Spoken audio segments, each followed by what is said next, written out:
नमस्कार, मी स्वाती तुमचे सर्वांचे स्वागत करते स्वातीस मराठी रेसिपीमध्ये। त्यासाठी आज आपल्याला बनवायचे आहे एकदम खमंग, खुसखुशीत आणि टम्म फुगलेली झटपट तयार होणारी भगर आणि बटाटा पुरी। तर भगर आणि बटाटा पुरी बनवण्यासाठी आपण या ठिकाणी 1 वाटी भगर घेतलेली आहे। तर काही भागामध्ये याला वरई देखील म्हटले जाते। तर आपल्याला या भगरचं पावडर तयार करून घ्यायचं आहे। तर या ठिकाणी मी मिक्सरमध्येच भगर बारीक करून घेणार आहे। तर भगरीचं आपल्याला एकदम बारीक असं पावडर तयार करून घ्यायचं आहे। एकदम बारीक असं मी हे भगरीचं पावडर तयार करून घेतलेलं आहे। या ठिकाणी 3 मीडियम साईजचे बटाटे उकडून घेतलेले आहेत।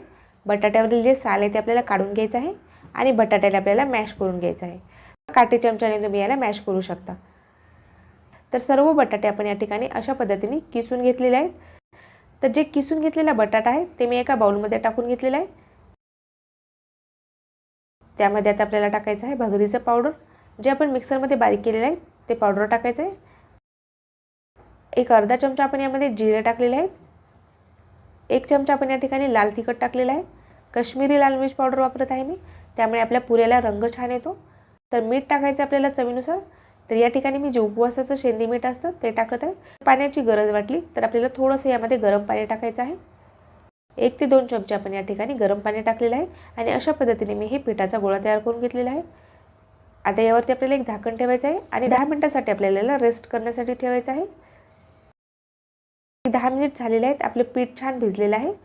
एकदा याला मिक्स करून घ्यायचं आहे आणि आता आपल्याला याच्या पुऱ्या तयार करून घ्यायच्या आहेत। अशा पद्धतीने मी एक छोटासा गोळा घेतलेला आहे। या ठिकाणी आपण 2 पॉलिथिन घेतलेले आहेत। एक आपण खाली टाकलेले आहे आणि एक आपल्याला पुरीच्या वरती टाकायचे आहे। तर कॅरी बॅगवरती आपण थोडंसं तेल लावून घेतलेलं आहे। तर कॅरी बॅगवरती आपल्याला ही पुरी तयार करायची आहे। तर अशा पद्धतीने आता आपण पिठाच्या गोळ्यावरती एक कॅरी बॅग ठेवलेली आहे आणि हलक्या हाताने आपल्याला ही पुरी पसरून घ्यायची आहे।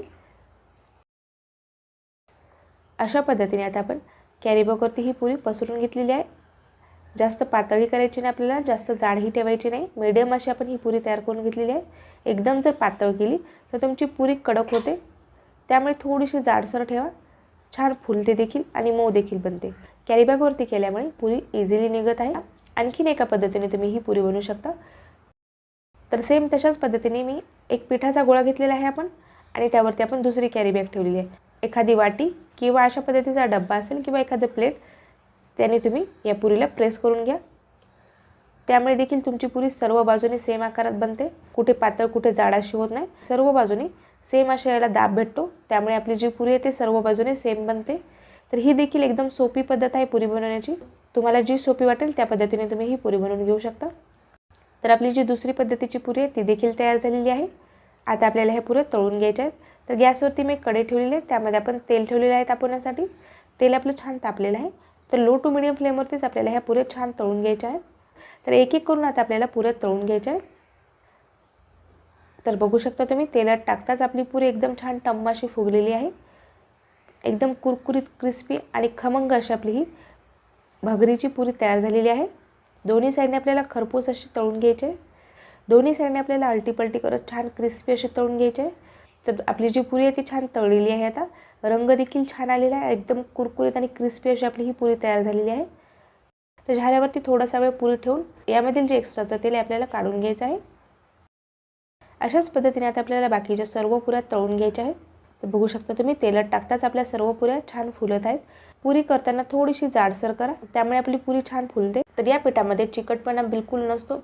जर नुसत्या भगरीच्या पुऱ्या जर तुम्हाला जमत नसतील तर तुम्ही यामध्ये थोडंसं साबुदाण्याचं पीठ टाकू शकता किंवा सिंगाडा आटा, जे उपवासाचं पीठ असतं ते देखील तुम्ही यामध्ये टाकू शकता। गुब्बाऱ्यासारखी फुललेली आपली तर उपवासाची भगर आणि बटाट्याची आपली पुरी तयार झालेली आहे। एकदम खमंग, चवदार, वरच्या साईडने क्रिस्पी आणि आतमध्ये एकदम सॉफ्ट आहे। जर तुम्हाला एकदम कुरकुरीत आणि क्रिस्पी पुरी जर आवडत असेल तर तुम्ही थोडीशी पातळ लाटून घ्या। तर तुम्ही बघू शकता या ठिकाणी मी एक पुरी पातळ केलेली आहे, तर ती एकदम कुरकुरीत आणि क्रिस्पी झालेली आहे। जर तुम्हाला थोडीशी कडक आणि कुरकुरीत क्रिस्पी पुरी आवडत असेल तर थोडीशी पातळ करा आणि जर तुम्हाला थोडीशी मऊ सॉफ्ट पुरी पाहिजे असेल तर थोडीशी जाडसर ठेवा। दोन्ही प्रकारच्या पुऱ्या आपण या ठिकाणी तळलेल्या आहेत, एकदम कुरकुरीत क्रिस्पी आणि त्याचबरोबर थोडीशी सॉफ्ट असलेली। तुम्हाला जशी आवडेल तशी तुम्ही या ठिकाणी पुरी बनवू शकता। तर या पुरीला दह्याची देखील गरज नाही। तर एवढी खमंग ही पुरी लागते, तरी देखील तुम्ही ही पुरी दह्यासोबत खाऊ शकता किंवा एखाद्या चटणीसोबत तुम्ही ही पुरी खाऊ शकता। तर तुम्हाला आजचा हा व्हिडिओ कसा वाटला ते प्लीज मला कमेंट करून कळवा। व्हिडिओ आवडला असेल तर व्हिडिओला लाईक करा। नवरात्रीच्या फराळी रेसिपी बघण्यासाठी चॅनलला सबस्क्राईब केलं नसेल तर प्लीज चॅनलला सबस्क्राईब करा. भेटूयात अशाच एका छानशा रेसिपीसोबत. तोपर्यंत धन्यवाद.